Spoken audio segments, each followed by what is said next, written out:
കഴിയുന്നത്ര ചൊല്ലിക്കോളി. ാണത്രേ ലാ ഹൗല വലാ ഖുവത ഇല്ലാ ബില്ലാ. അത് ആർക്കും വേണ്ട.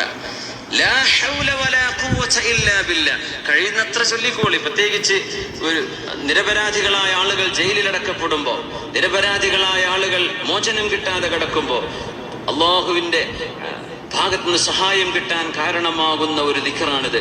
ലാ ഹൗല വലാ ഖുവത ഇല്ലാ ബില്ലാഹിൽ അലിയ്യിൽ അദീം.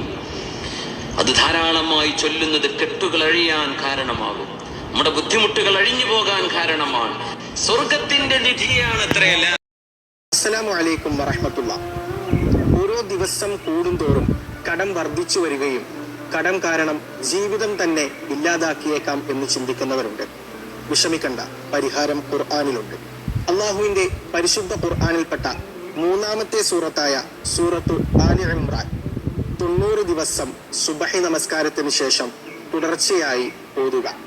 ഇനി ഖുർആൻ ഓതാൻ അറിയില്ലെങ്കിൽ നിങ്ങൾ വിഷമിക്കണ്ട.